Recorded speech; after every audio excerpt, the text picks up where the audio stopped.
ദിവസത്തിന് ശേഷം ഇന്നാണ് നമ്മുടെ തക്കുടു വന്നിരിക്കുന്നത് കേട്ടോ. അപ്പോൾ നമ്മുടെ തക്കുടു ഇല്ലെങ്കിൽ സത്യം പറഞ്ഞാൽ വീട് ഉറങ്ങിയതുപോലെ ആവും.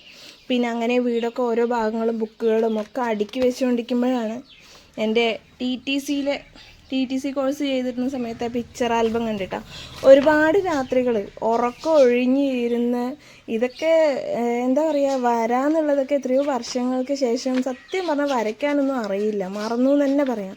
അങ്ങനെ ഇതൊക്കെ ഉറക്കത്തിൽ സ്കെച്ച് വർക്കുകളും ഓരോ ടി ടി സി വർക്കുകളാണ് ഓരോ കാര്യങ്ങൾ.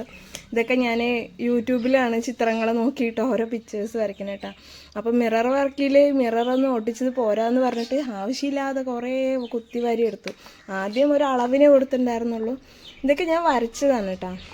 നമ്മുടെ തക്കുടു വരുന്നുണ്ട്. തക്കുടു വാ വാടാ, കയറി വാ, വിളിക്ക് വാ. സത്യം പറഞ്ഞാൽ ഇപ്പം ഞാൻ ഹസ്ബൻഡിൻ്റെ ഓരോ കാര്യങ്ങളൊക്കെ പറയുന്ന സമയത്ത് ഞാൻ പറഞ്ഞില്ലേ, ഇപ്പം എന്നെ ഇവിടുന്ന് ഞങ്ങൾ ഉപേക്ഷിച്ച് പോയിട്ട് 1 വർഷമായി എന്ന് പറഞ്ഞല്ലോ. അപ്പോൾ ഇതിന് മുമ്പ് ആൾ കൂടെ ഉണ്ടാകുമ്പോൾ തന്നെ ഒരുപാട് കോഴ്സുകൾ ഞാൻ ചെയ്യാൻ ശ്രമിച്ചിട്ടും എന്നെ പഠിക്കാൻ വിടില്ല. മുഴുവനും പഠിക്കാൻ ഏതൊരു കോഴ്സിന് ചേർന്നാലും എന്നെ മുഴുവൻ പഠിക്കാനേ വിടില്ല. പകുതി ആകുമ്പോഴത്തേനും എന്തെങ്കിലുമൊക്കെ പ്രശ്നങ്ങളാക്കി അവസാനം എൻ്റെ പഠിത്തം അവിടെ സ്റ്റോപ്പ് ചെയ്യും. അങ്ങനെ ഒരുപാട് കമ്പ്യൂട്ടർ കോഴ്സുകളും അങ്ങനെ ഓരോന്നും പഠിക്കാൻ പോയിട്ട് അവസാനം ഞാൻ പകുതിയിൽ നിർത്തിയിട്ട് വരികയാണ് ചെയ്തത്. അപ്പോൾ ഇപ്രാവശ്യം അതായത് ഇപ്പോൾ പോയിട്ട് 1 വർഷമായി. ഇതിനു മുമ്പ് 1 വർഷം ഞങ്ങളെയൊക്കെ ഉപേക്ഷിച്ച് പോയിട്ടുണ്ടായിരുന്നു. ആ സമയത്താണ് സത്യം പറഞ്ഞാൽ ഞാൻ തനിച്ചേ ഉള്ളൂ എന്നുള്ള എനിക്ക് ബോധ്യമാക്കി തന്ന 1 വർഷമായിരുന്നു അത്. അപ്പോൾ അതുവരെ എൻ്റെ മനസ്സിലുണ്ടായിരുന്ന ഓരോ കാര്യങ്ങൾ ഒരുപാട് ഹാർഡ് വർക്ക് എടുത്തു. ഇതൊക്കെ രാത്രി ചില സമയങ്ങളിൽ ഉറക്കം ഒഴിഞ്ഞിരുന്നിട്ടാണ് ഞാൻ ചെയ്യണത്. കാരണം രാവിലെ ഉമ്മാൻ്റെ കൂടെ കടയിൽ പണിക്ക് പോകും. രാവിലെ കടയിൽ പണിക്ക് പോയി കഴിഞ്ഞാൽ 11:30 ക്ലാസ്സിന് പോകണം. 11:30-12 മണിക്ക് ക്ലാസ്സിന് കയറി കഴിഞ്ഞാൽ അവിടെ നേരെ ക്ലാസ് വിട്ട് നേരെ അത് കഴിഞ്ഞ് നേരെ പോണത് A to Zലേക്കാണ്. A to Zൽ ജോബും കഴിഞ്ഞ് അങ്ങനെ രാത്രി 10 മണി 9:30-10 മണിക്കാണ് വീടെത്തുക. അത് കഴിഞ്ഞ് വന്നിട്ടാണ് എൻ്റെ ഈ ചിത്രം വരകളും ഒട്ടിക്കലും എഴുത്തും കാര്യങ്ങളും ഇഷ്ടം പോലെ എഴുത്തും അങ്ങനെ എന്താ പറയുക, അങ്ങനെ 1 വർഷം എങ്ങനെ 1 വർഷം 1.5 വർഷം എങ്ങനെ കഴിഞ്ഞെന്ന് പോലും എനിക്കറിയില്ല. അപ്പോൾ അതിനിടയിലാണ് ആ 1 വർഷം ആൾ പോയപ്പോഴാണ് ഞാൻ ഈ കോഴ്സിന് ചേർന്നത്. അതേപോലെ തന്നെ എനിക്ക് 2 വീലർ എടുത്തിട്ട് റോട്ടിലേക്ക് ഇറങ്ങാനൊക്കെ ഭയങ്കര പേടിയായിരുന്നു. പക്ഷേ എല്ലാം കൊണ്ട് എനിക്ക് ധൈര്യം തന്നത് ഇയാൾ തന്നെയാണ് കേട്ടോ. കാരണം ജീവിതത്തിൽ നമുക്ക് വരുന്ന ഓരോ സാഹചര്യങ്ങളിലാണ് നമുക്കൊരു ധൈര്യങ്ങൾ കിട്ടുക. അതുപോലെ തന്നെയാണ് ഇപ്പോൾ എനിക്കും ഇതുണ്ടായത്. അങ്ങനെ എൻ്റെ 1 വർഷത്തെ കോഴ്സ് കഴിഞ്ഞു. നല്ല ഹാർഡ് വർക്കിംഗ് ആയിരുന്നു. മക്കളെ സ്കൂളിൽ കൊണ്ടാക്കലും എൻ്റെ ക്ലാസ്സിന് പോക്കും മക്കളെ നോക്കലും A to Zൽ ജോബിന് പോക്കും. അങ്ങനെ എന്താ പറയുക, അതുവരെ ഞാൻ തടി മെലിയാൻ വേണ്ടിയിട്ട് രാവിലെ എണീച്ച് വർക്കൗട്ട് ചെയ്യുമായിരുന്നു, മോർണിംഗ് വാക്കിന് പോകുമായിരുന്നു.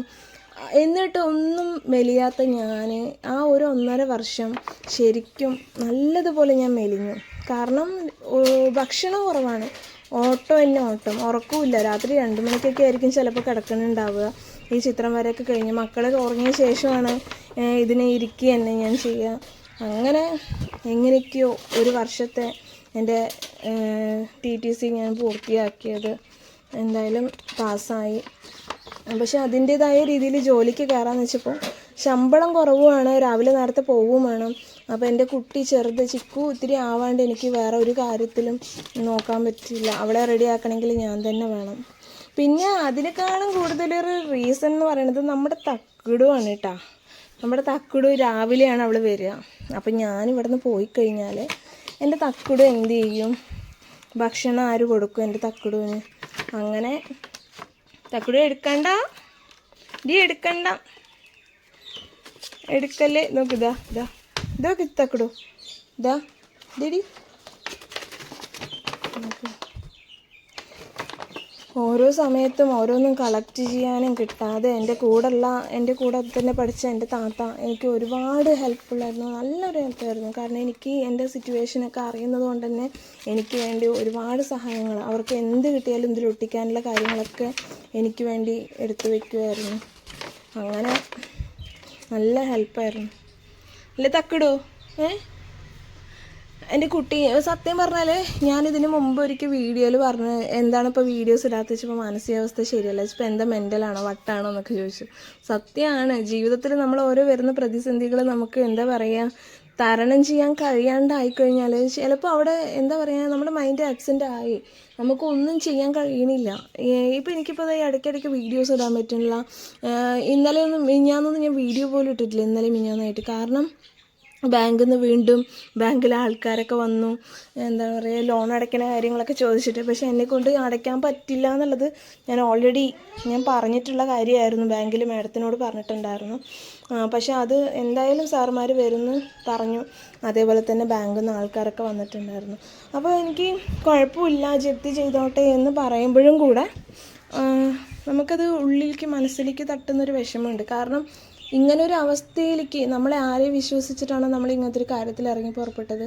ആ ആൾ ഒന്നും അറിയാതെ നമ്മളെ ഇത്രയും വേദനയിലേക്ക് തള്ളിയിട്ടിട്ട് അവർ പോയതല്ലേ.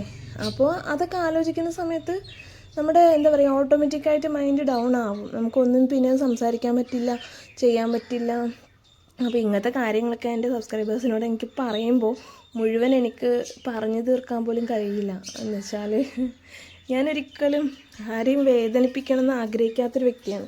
ഒരു കാരണവശാലും ഒരു വേദനിക്കരുത് ഇതാക്കണ വ്യക്തിയാണ്. അങ്ങനെ ഒരു തരത്തിലും ഒരാളെയും വേദനിപ്പിക്കാൻ പോലും എനിക്കിഷ്ടമല്ല കേട്ടോ. അതുകൊണ്ടാണ് ഇത്രയും വർഷവും നമ്മളിങ്ങനെ സഹിച്ചും ഒക്കെ ക്ഷമിച്ചും ഒക്കെ ഇതാക്കിയത്. എന്നിട്ട് ഇത്രയും നമ്മളെ വേദനിപ്പിച്ചിട്ട് നമ്മൾ വേണ്ടെങ്കിൽ പിന്നെ നമുക്ക് നോക്കേണ്ട കാര്യമില്ലല്ലോ. അങ്ങനെയാണ് ഇപ്പോൾ നിയമപരമായിട്ട് ഓരോ കാര്യങ്ങൾക്ക് നേരിട്ടുകൊണ്ടിരിക്കുന്നത് കേട്ടോ. അപ്പോൾ ഇങ്ങനത്തെ ഒരു മാനസികാവസ്ഥയിൽ നമുക്ക് ചിലപ്പോൾ ഒന്നും ചെയ്യാൻ പറ്റിയെന്ന് വരില്ല. വീഡിയോസൊക്കെ മുടങ്ങാതെ ഇടണം എന്നൊക്കെ വിചാരിക്കൽ മാത്രമേ ഉള്ളൂ. ചില വീഡിയോസുകളൊക്കെ എടുക്കുന്നുണ്ടാവും, പക്ഷെ അതൊന്നും അപ്ലോഡ് ചെയ്യുക ഒന്നും ചെയ്യുന്നുണ്ടാവില്ല. ചില സമയത്ത് യൂട്യൂബ് പോലും വേണം തോന്നില്ല. അങ്ങനെയൊക്കെ എങ്ങനെയെങ്കിലും എന്തായാലും മക്കളെയും കൊണ്ട് പൊരുതി ജീവിച്ചേ പറ്റുള്ളൂ, ജീവിക്കുക തന്നെ. പണ്ടൊക്കെ യൂട്യൂബ് ചാനൽ എന്ന് പറഞ്ഞു കഴിഞ്ഞാൽ ഓരോന്നും കാണാനും കുക്കിങ്ങും ഓരോന്നും കാണാനൊക്കെയാണ് നമ്മൾ യൂട്യൂബ് ചാനൽ എടുക്കുക. പക്ഷേ ഇന്നത്തെ യൂട്യൂബ് ചാനൽ തുറക്കണത് തന്നെ ആൾക്കാർ ഫാമിലി പ്രോബ്ലംസ് പറഞ്ഞിട്ടും ഫാമിലി വ്ളോഗായിട്ടും വെറും കുടുംബത്തിൽ നടക്കുന്ന കാര്യങ്ങളാണ്. അങ്ങനെ ഒരിക്കലും ചെയ്യാൻ താല്പര്യമില്ലാത്തതുകൊണ്ടാണ് ഞാൻ ചെയ്യാത്തത്. എനിക്ക് പെറ്റ്സിന് ഇഷ്ടമാണ്. അപ്പോൾ പിന്നെ നമ്മൾ ഓരോ കാര്യങ്ങൾ അവരെ വെച്ചിട്ട് തന്നെ ചെയ്യാം എന്നാണ് ഞാൻ പറഞ്ഞത്. അപ്പോൾ ഇതുവരെ ഞാനൊരിക്കലും എൻ്റെ ഡീറ്റെയിൽസ് ഒന്നും പറഞ്ഞിട്ടില്ല. എൻ്റെ കോഴിക്കൂട് നോക്കി മൊത്തം നശിച്ചു. ഇനി പുതിയ കോഴിക്കൂടാക്കണം, എന്നിട്ട് മാത്രമേ നമ്മൾ പറഞ്ഞ് കോഴികളെ മേടിക്കണുള്ളൂ അല്ലേ. എൻ്റെ തക്കുട് ഇവിടെ തന്നെ ഉണ്ട്. എൻ്റെ തക്കുട് ഒരു വായിലൊരു പൊക്കോടയും വെച്ചിട്ട് വേറെ കാക്കകൾ തിന്നാൻ സ്വൈര്യം കൊടുക്കാണ്ട് നിൽക്കുകയാണ്. ചിക്കുവേ.